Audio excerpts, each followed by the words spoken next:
Muy bien, vamos entonces a orar para entrar a la palabra. Es un mensaje corto, unas 3 horas y media para poder meternos. Amén. El único que va a estar a las 12 de la noche. A las 12 de la noche el único que va a estar. Bueno, muy bien. Vamos a cerrar nuestros ojitos y vamos a aquietar nuestro espíritu para poder meternos en la palabra del Señor. Padre, en esta noche queremos ponernos delante de tu presencia y te pedimos que nos hables, Señor.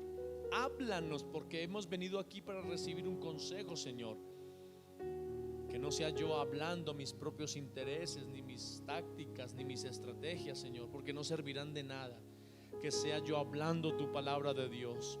Utiliza, Señor, este vaso quebrantado y lleno de errores y de defectos, para que la gloria no sea del hombre sino tuya. Te lo pido en el nombre de Jesús. Amén y amén. Muy bien, vamos en esta noche a hablar sobre un tema que se llama tomando decisiones correctas. Y sí que necesitamos tomar decisiones correctas, ¿ah? ¿Será que necesitamos tomar decisiones correctas en la vida? Así que creo que este mensaje es para su vida y para todas las personas que nos están siguiendo en Facebook. Es importante que analicemos este mensaje. Si lo va a apuntar, apúntelo, porque más vale un lápiz pequeño que una buena memoria. Más vale la más excelente tinta que la más pálida memoria. Así que yo le invito para que tome nota, tome apunte y disfrute de esta enseñanza.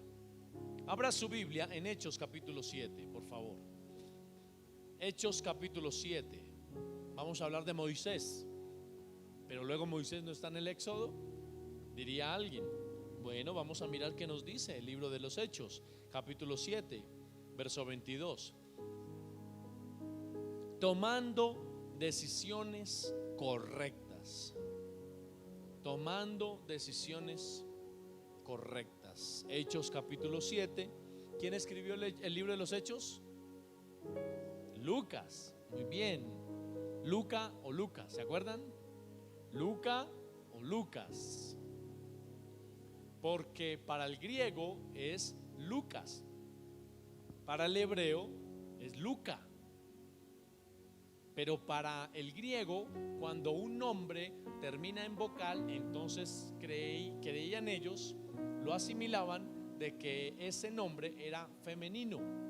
Para que se convirtiera en masculino, entonces le pusieron una S y ahora se llama Lucas. Muy bien, vamos entonces a leer Hechos capítulo 7, verso 22. Y dice: y fue enseñado Moisés. Miren, encontramos a Moisés acá en el libro de los Hechos. Y fue enseñado Moisés en toda la sabiduría de los egipcios. O sea que Moisés no era cualquier persona, hermano. Y fue enseñado Moisés en toda la sabiduría de los egipcios. Y era poderoso. Diga conmigo, poderoso. No, pero eso no convence a un perro con triquitraques. Diga conmigo, poderoso. Amén, aleluya. ¿Alguien estará despierto en esta noche, hermano? El que esté dormido, diga amén. Hechos capítulo 7, verso 22. Y fue enseñado Moisés en toda la sabiduría de los egipcios, y era poderoso en sus palabras y obras. Mire que no solamente era poderoso en obras, sino era poderoso en palabras. 40 años después ya no era poderoso en palabras, sino era poderoso en obras, porque algo le había pasado. No sé si cogió este pensamiento. Verso 23. Cuando hubo cumplido la edad de 40 años, le vino al corazón el visitar a sus hermanos. ¿Cuántos años tenía? 40. Cuando quiso visitar a sus hermanos, los hijos de Israel. Él ya sabía que no era egipcio, él sabía que era israelita. Y al ver a uno que era maltratado, lo defendió, e hiriendo al egipcio, vengó al oprimido. Verso 25. Pero él pensaba que sus hermanos comprendían que Dios les daría libertad por mano suya, mas ellos no lo habían entendido así.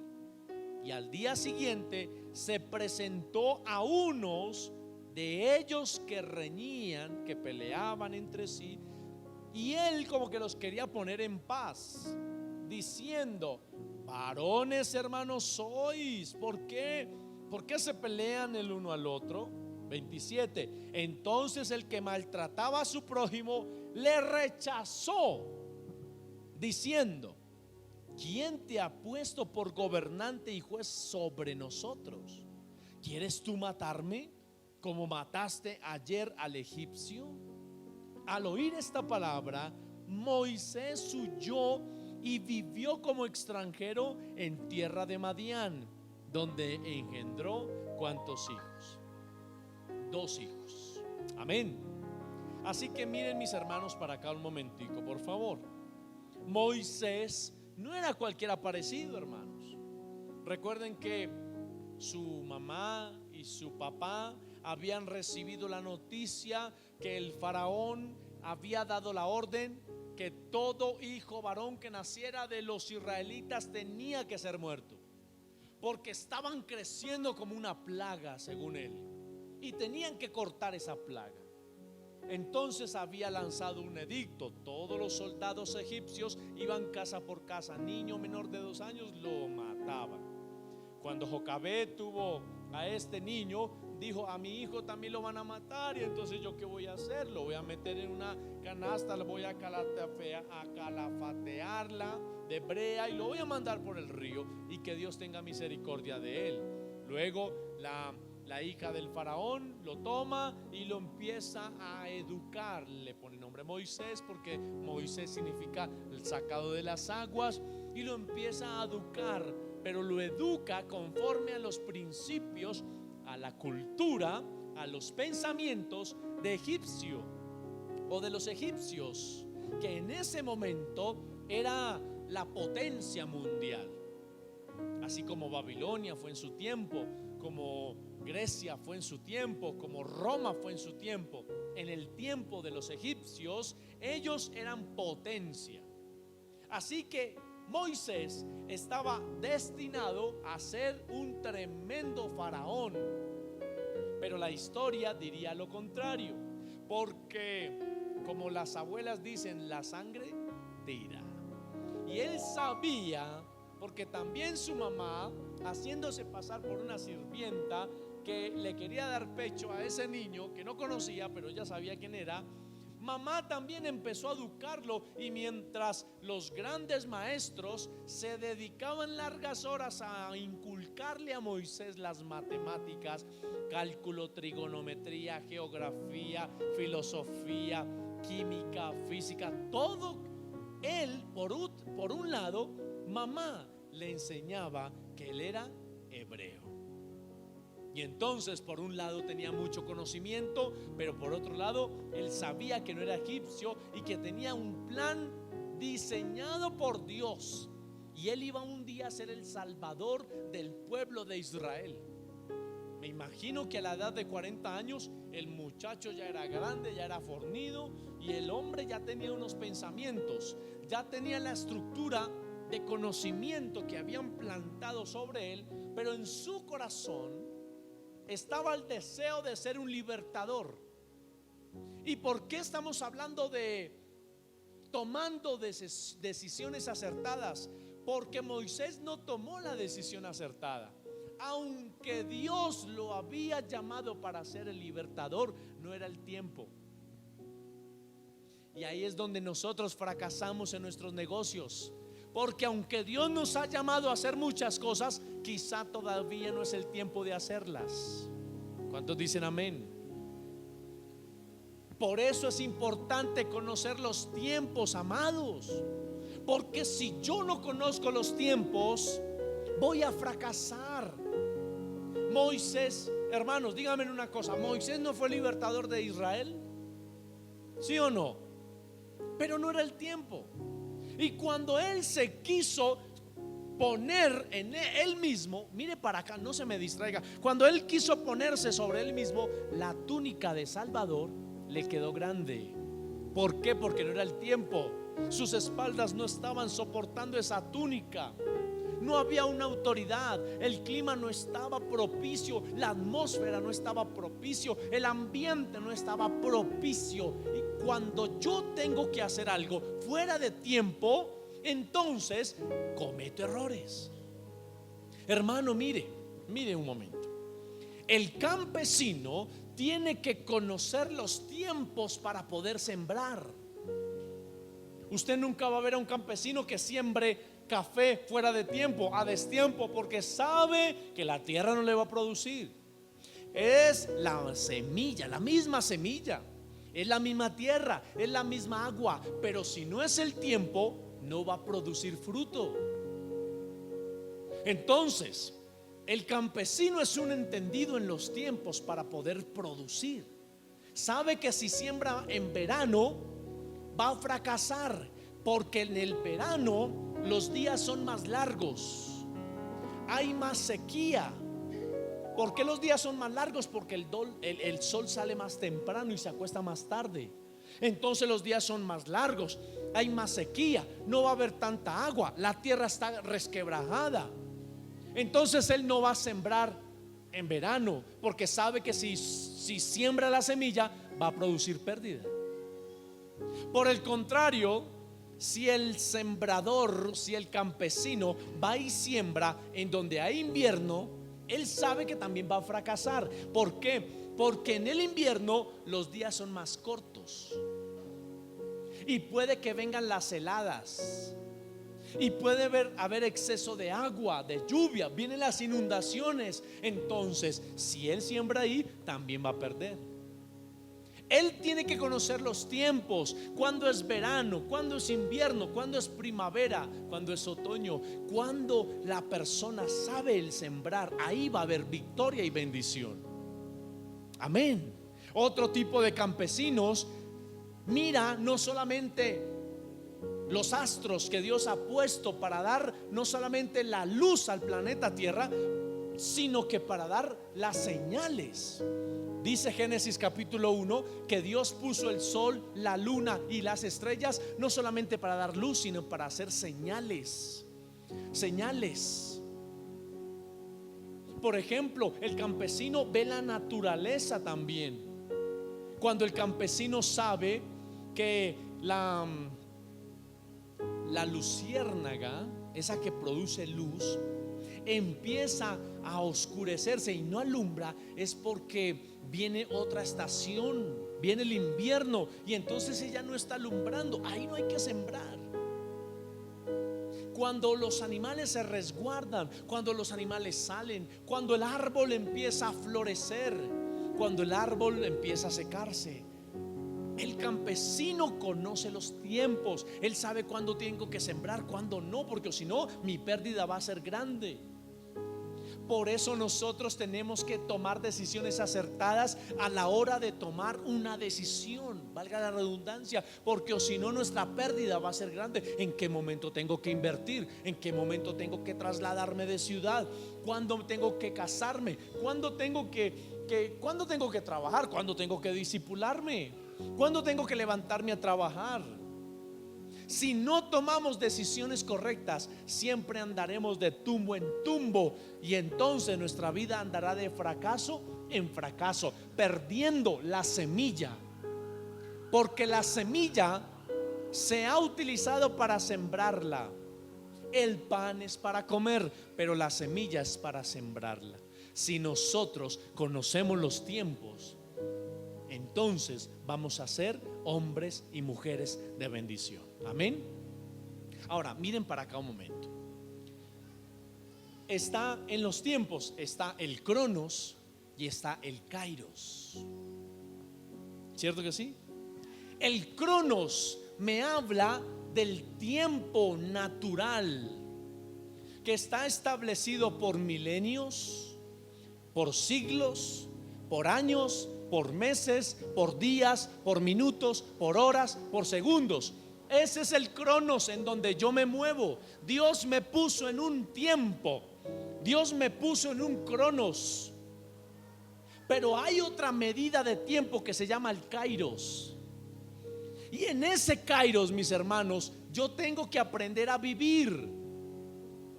Porque si yo no aprendo a vivir en ese Kairos, yo voy a vivir siempre mi vida en el tiempo del Cronos. haciendo mis cosas de acuerdo a mi parecer.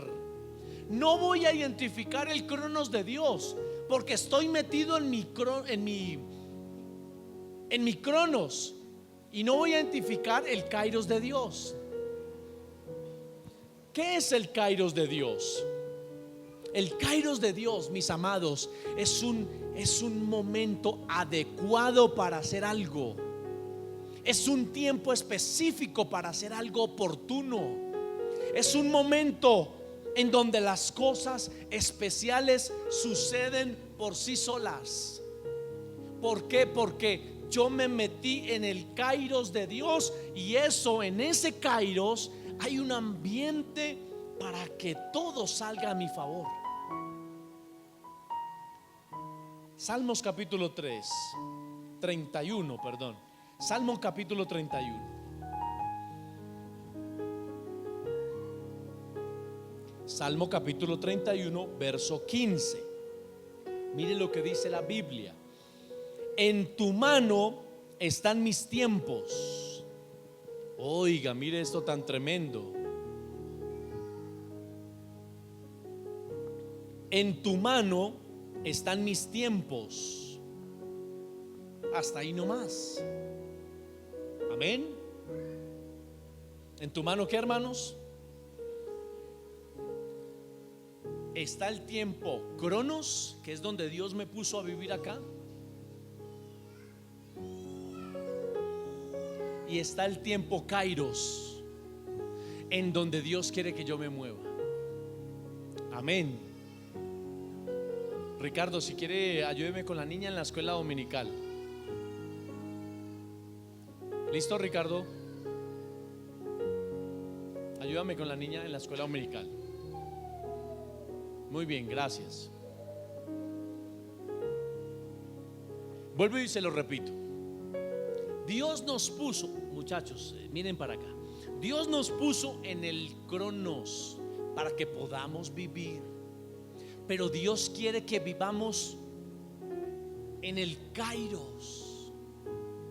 Dicho de otra forma, Pablo lo dice así en Romanos capítulo 8: vivan en el Espíritu, no anden en la carne, sino aprendan a vivir en el Espíritu, en el kairos de Dios. ¿Qué es el kairos de Dios? Aprender a discernir los tiempos de Él. Cuando yo voy a invertir, voy a esperar el kairos de Dios, porque si yo invierto en mi tiempo, puedo fracasar. Pero si yo invierto en el kairos de Él, aunque todo el mundo fracase, por cuanto yo estoy en su kairos, en su tiempo, yo no voy a fracasar.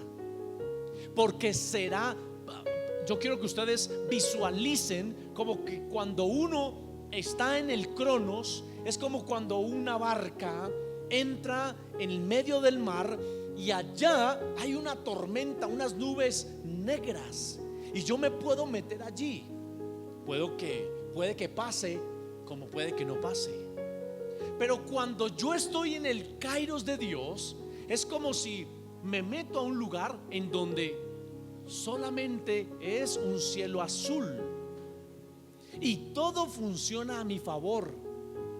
Yo ya no trabajo para prosperar, ahora Dios trabaja por medio de mí, y me convierto en un sacerdote que me como a Dios a través de su palabra, y yo ya no tengo que hacer nada, porque ahora vivo en la gracia de Dios, me muevo en esa gracia, y por donde vaya se cumple la palabra del Salmo 1, que todo lo que yo haga, yo me cansé de estar cometiendo errores tras errores, hermano. Porque si hay alguien en este lugar que ha cometido errores, ha sido yo, o he sido yo. Si hay alguien en este lugar que ha cometido falsas o ha tomado malas decisiones, he sido yo. ¿Por qué, hermanos? Porque he tomado decisiones en mi tiempo. He tomado decisiones en mi afán, en mi apuro, en mi desesperación. Una vez un hombre le dice a un soldado que venía de la batalla: estaba totalmente herido. Y le dice el hombre: si yo hablara con Dios, ¿qué te gustaría que yo le pidiera a Dios por ti? ¿Y saben lo que él dijo? Lo que más me gustaría que Dios me diera a mí sería un día más. Porque el tiempo es más valioso que cualquier cosa. Amén. Todo lo que está en el tiempo cambia y se muda, se desgasta, produce un proceso de envejecimiento por causa del pecado. Todo lo que está en el tiempo tiende a envejecer. Todo lo que no está en el tiempo es inmutable, no tiene sombra de variación. Y el único que es inmutable y no tiene sombra de variación es Dios, que está en la eternidad. De eternidad a eternidad, pasando por el tiempo, Él está en un estado de quietud, en un estado de paz, de control absoluto de todo lo que está a su alrededor. Por eso, mis amados, familia querida, asegurémonos que nuestras decisiones sean tomadas en el kairos de Dios y no en nuestros tiempos. Y les aseguro que todo y absolutamente todo funcionará para bien. Amén.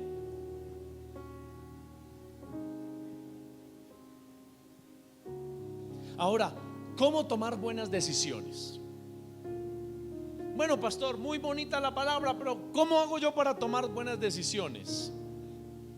Una persona sabia que quiere aprender a tomar buenas decisiones es aquella persona que ve lo que va a pasar antes que pase. Se la repito. Una persona sabia es aquella persona que ve lo que va a pasar antes que pase. Ahora bien, ¿y cómo puede ver uno algo que no ha pasado y que va a pasar? ¿Cómo puede ver uno algo que no ha pasado pero que va a pasar? ¿Sabe cómo? Por medio de pensar en las consecuencias de mis acciones. ¿Por medio de qué, hermanos?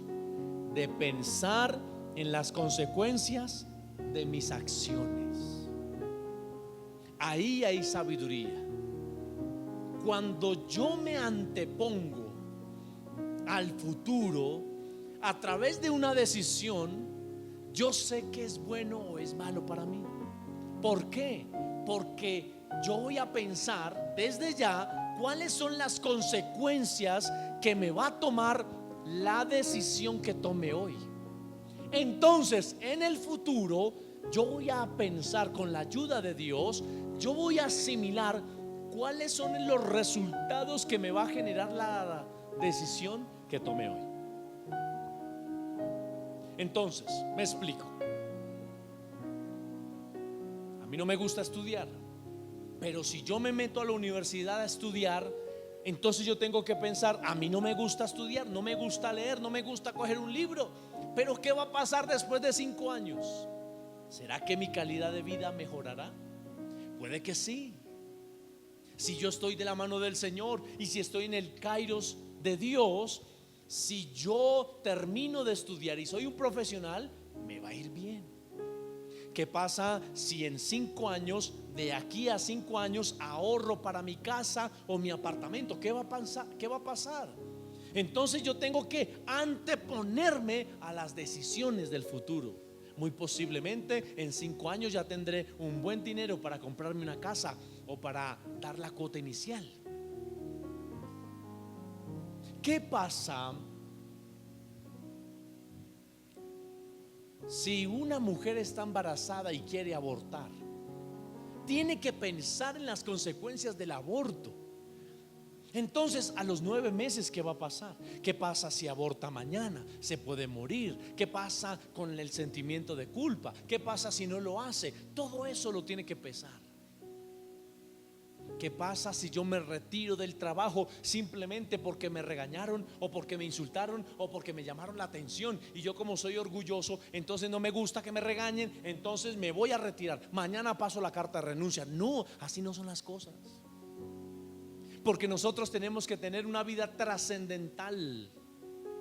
Una vida trascendental es es la vida que mira lo eterno. Pero a veces tomamos nuestras vidas como lo temporal y no miramos lo trascendental, es decir, lo que trasciende nuestras vidas. ¿Qué pasa si yo me retiro hoy de la empresa? Pues que en un mes voy a estar aguantando hambre, muy posiblemente.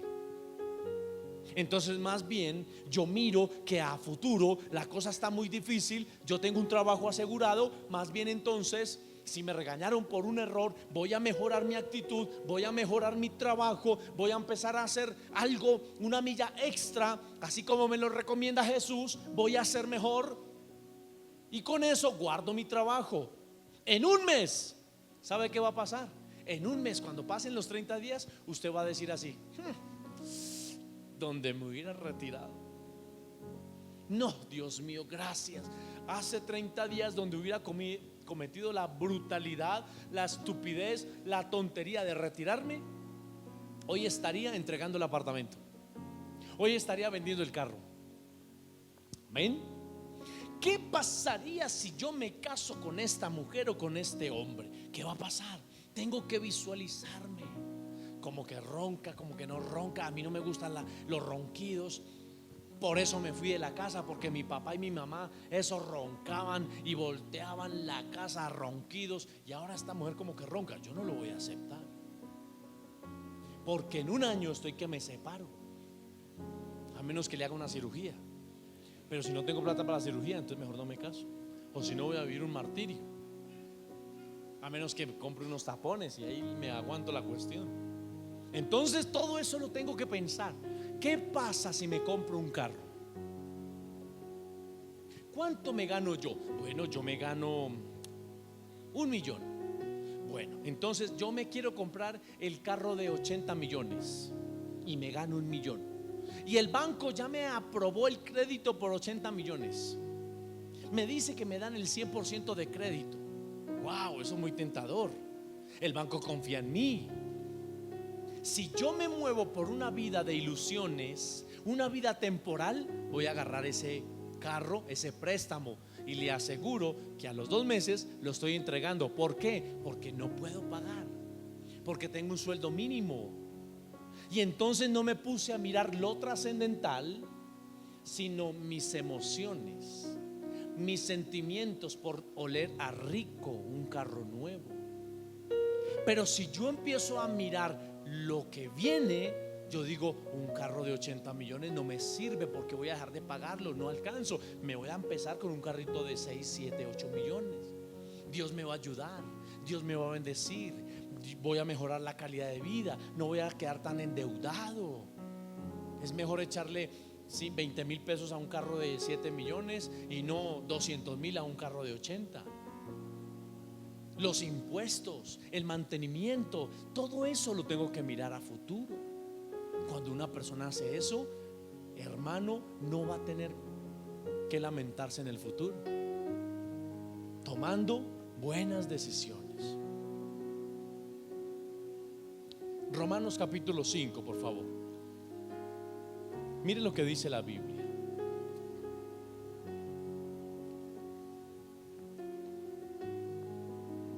Romanos capítulo 5, verso 6.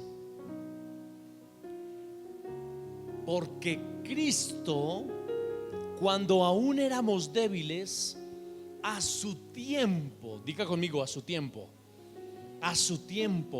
no era el tiempo, no era el tiempo de los judíos, no era el tiempo de los romanos, no era el tiempo ni siquiera del mismo, sino al tiempo del jefe. El jefe murió por todos. Amén. El jefe. Cuando estamos en su tiempo, todo va a ser para bien. Escúcheme, guarde esta palabra en su corazón. Ayer yo le decía a los muchachos del discipulado que cuando yo sé mi destino, yo ando bien. Cuando yo conozco mi final, yo voy a estar sin preocupación, sin angustia, sin ansiedad. Y les decía a los chicos del discipulado, ¿por qué Jesús estaba durmiendo en la barca? ¿Se acuerdan? ¿Sí? ¿Se acuerdan? ¿Por qué Jesús estaba durmiendo? Qué irresponsabilidad, uno diría. Todo el mundo desesperado, navegando, remando en medio de la tormenta, y Jesús dormidote. Quizá porque les estaba dando una lección. Pero ¿saben una cosa? Él estaba dormido sin preocupación, porque Él sabe su final. Él sabe que el libro de su vida no estaba escrito diciendo que iba a morir en una barca. Entonces, como Él sabía que no iba a morir en una barca, se acostó a dormir. Y el barco moviéndose, y las aguas entrando, y él dormidito. ¿Por qué? Porque es que él sabía que él no vino a la tierra a morir en un barco. Él vino a la tierra a morir en una cruz. ¿Sí me hago entender?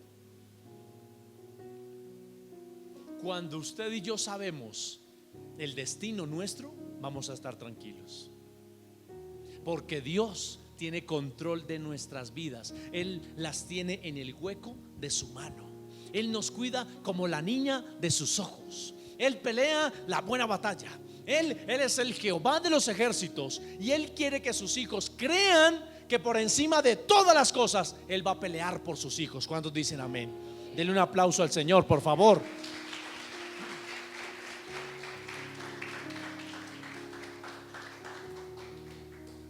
Hermano, en medio de sus problemas, ¿usted anda dormidito? ¿O anda como Pedro y como Juan, mirando a ver con angustia que no se vaya a hundir esa barca? Jesús quiere que aprendamos a vivir confiados. Confiar es fe. ¿Por qué yo puedo confiar? Mire para acá. ¿Por qué yo puedo confiar en que aunque me roben el carro, me quiten el apartamento, venga la muerte y la enfermedad? ¿Por qué yo puedo confiar que todo está bien? Porque conozco mi final. Y mi final dice que yo tendré una morada eterna con mi Señor. Que cielo y tierra pasarán, pero su palabra no pasará. Sécase la hierba, marchítase la flor, mas la palabra del Dios nuestro permanecerá para siempre.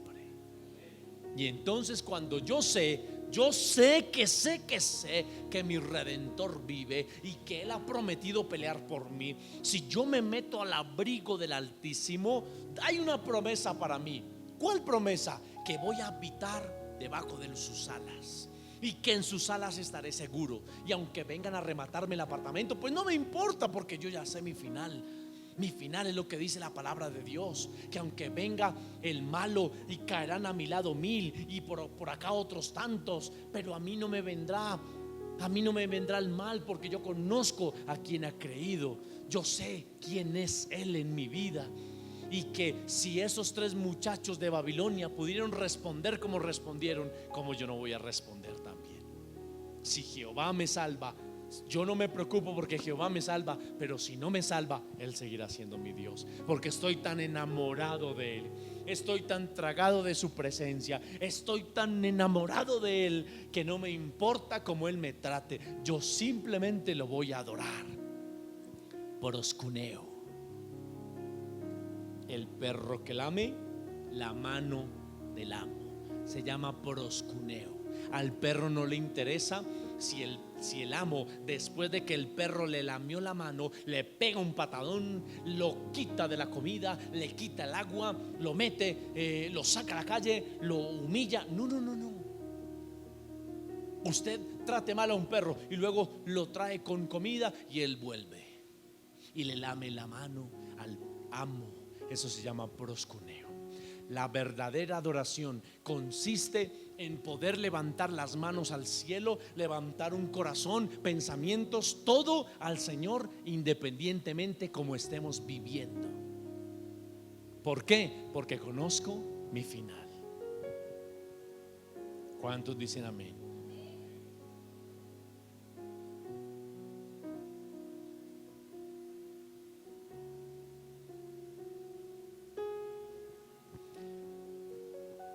La naturaleza, termino con esto, mis amados.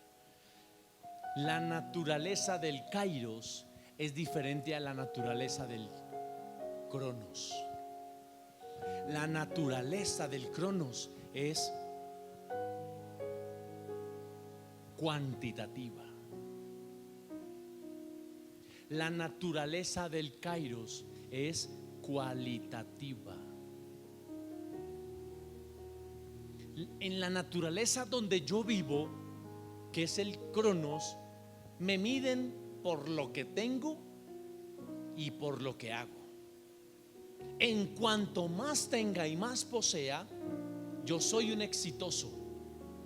Porque esta medida de tiempo, la naturaleza donde se mueve el Cronos es cuantitativa. ¿Cuánto tengo yo? Porque cuánto tiempo me muevo. En cuánto tiempo me muevo de aquí a allá. Pero en ese moverme yo tengo que producir un resultado, y por ese resultado me miden hoy día. Pero la naturaleza del Kairos es diferente. Esa naturaleza es cualitativa. Me miden por mis cualidades, por lo que yo soy, por la semejanza que tengo con el Altísimo, por la imagen que yo represento. Cuando hay un embajador, el embajador tiene una investidura que está representando a toda una nación. La Biblia dice que usted y yo somos embajadores del reino de los cielos. Gracias por su entusiasmo. Cuando yo llego a un lugar, no llegó cualquier persona, llegó un embajador del reino de los cielos. Cuando usted está pisando un lugar, el que está pisando no es Pepito Pérez, está pisando ese lugar un embajador del reino de los cielos. Cuando a un lugar llega un hijo de Dios y habla, su palabra tiene poder. ¿Sabe una cosa? En el Antiguo Testamento se manejaba un poder en la palabra tremendo. Tremendo. Mire, pidámosle a Dios, al Espíritu Santo, que nos revele esto que les voy a decir. ¿Por qué peleaban tanto Jacob y Esaú por una progenitura? Si nunca habíamos firmado un documento, solamente era por el decir de papá, de Isaac, que los iba a bendecir. ¿Por qué peleaban tanto Jacob cuando estaba muriendo? Cuando José se puso bravo con su papá, porque cogió a Efraín y a Manasés y entrecruzó las manos. Y José dijo: no, papá, no me hagas esto. Es que el mayor es este y el menor es este. Sí, hijo, yo sé, pero yo lo voy a hacer así, porque estoy profetizando. ¿Por qué? Porque ese tipo sabía a quién estaba representando cuando hablaba. Por eso cuando usted habla sandeces, cuando hablamos groserías, palabras necias, pero es que yo no puedo, váyase de mi casa, yo no voy a la iglesia hoy, estoy bravo, pues que se muera. No sabemos el poder que hay en nuestras palabras, y por eso vivimos tan atados y tan miserablemente atados y arruinados. Porque aunque seamos hijos de Dios, nuestras palabras siguen teniendo poder. Debemos comprender que somos embajadores y que tenemos una autoridad especial venida del cielo, y que si yo sé a quién represento, yo sé para dónde voy. Y si yo sé para dónde voy, yo sé cuál es mi destino final. Y por malas cosas que viva, a mí no me va a preocupar, porque yo ya sé cuál es mi final. Amén. Denle un aplauso a Dios, por favor.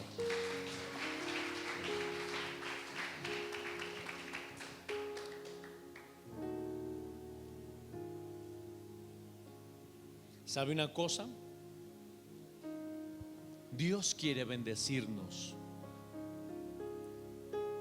pero a veces nosotros le ponemos una limitante a su vida. Le ponemos como una barrera. porque simplemente no hemos entendido el poder que hay en nuestras vidas, que Él nos ha dado. Cuando Él recuperó las llaves, nos entregó autoridad, nos entregó dominio y nos entregó poder. Pero Él quiere que nosotros creamos esto, de verdad, creamos que podemos hacerlo, que tenemos la autoridad, la convicción de poder entender que tenemos este tipo de privilegios. Amén. Póngase de pie, por favor.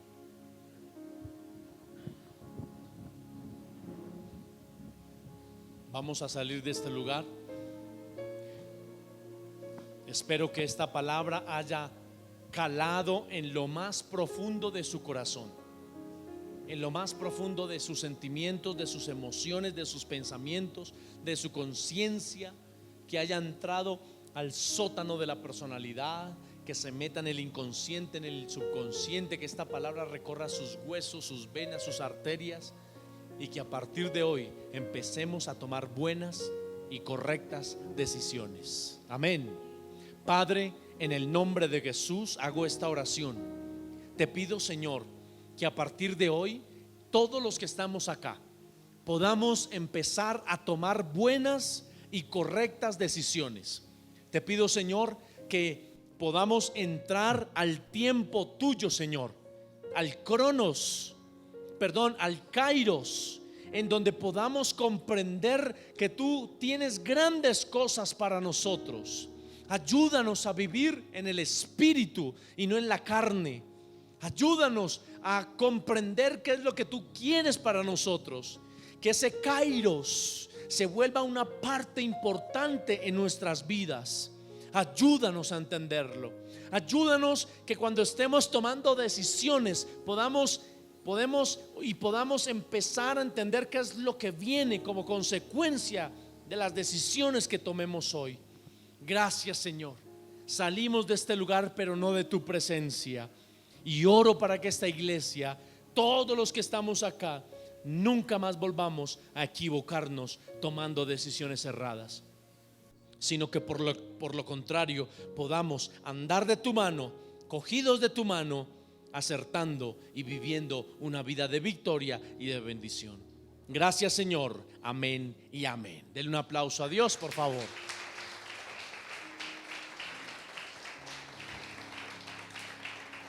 Bueno, mis